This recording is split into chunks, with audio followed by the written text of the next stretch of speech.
pelatihan manajemen kegiatan kemahasiswaan. Warahmatullahi wabarakatuh. Alhamdulillah, Pak Rektor yang saya hormati, yang notabene beliau itu aktif secara nasional.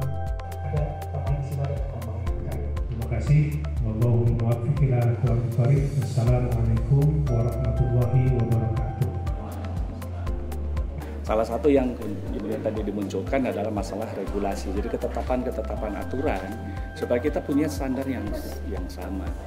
Belum lagi kita menghadapi kampus merdeka yang startnya 2021 dan kita mempersiapkan untuk itu. Jadi sebenarnya mahasiswa selain juga aktivitas di kemahasiswaan itu berimplikasi juga pada akademik gitu. Jadi tidak akan terpisah antara akademik dalam melakukan studi, tetapi juga sekaligus juga beraktivitas dalam kemahasiswaan karena itu dihargai jumlah SKS-nya. Dan ini adalah momen yang sangat penting. Ya, mudah-mudahan nanti ditambahkan dengan penjelasan dari mantan direktur Pak Belmawa, Pak Adidin yang juga dosen di sini itu suatu hal yang bisa mencerahkan buat para mahasiswa juga buat para dosen pembina dan tentu saja bagi kami semua di Unitas. Saya kira poin itu yang paling penting. Ketika awal dalam diskusi tanggal 8 Mei itu menjadi sebuah momen yang mencerahkan juga bagi kami yang baru masuk dalam pengurusan ini. Dan ternyata beberapa yang sudah punya potensi yang bisa terus kita kembangkan. Dan harapannya, mari kita ikuti sajalah.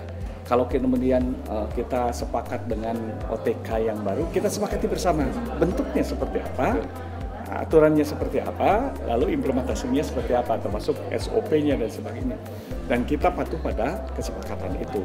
Nanti akan jauh lebih enak ke depannya. Gitu. Pertama sangat bahagia dan mengapresiasi kegiatan ini. Walaupun dalam keadaan COVID kita masih bisa punya kesadaran untuk membangun kegiatan kemahasiswaan yang mudah-mudahan ke depan akan lebih terprogram, terencana dan kemudian terlaksana dengan bagus dan kemudian berdaya saing. Ya. Bahwa yang namanya kuliah itu memang tidak cukup kalau hanya sekedar kuliah di kelas, tapi harus disertai dengan sesuatu yang nanti membekali para mahasiswa dengan kemampuan-kemampuan misalnya kerja sama tim, kemudian saling peduli satu sama lain, kemudian juga daya juangnya tinggi, kepemimpinannya juga hebat, kemudian juga dia punya keinginan untuk mengabdikan ilmunya baik di lingkungannya maupun di masyarakat seperti itu. Saya juga sangat menghargai teman-teman yang hadir pada kesempatan ini. Tentu ilmunya jangan dibuat untuk sendiri tapi kemudian diperluas ya. Maksud saya disebarkan sehingga kemudian semua mahasiswa kita diharapkan punya kesadaran bahwa tidak cukup kuliah hanya dengan kuliah di kelas saja, tapi harus juga ikut dalam kegiatan kemahasiswaan untuk membina sisi kemanusiaannya dia.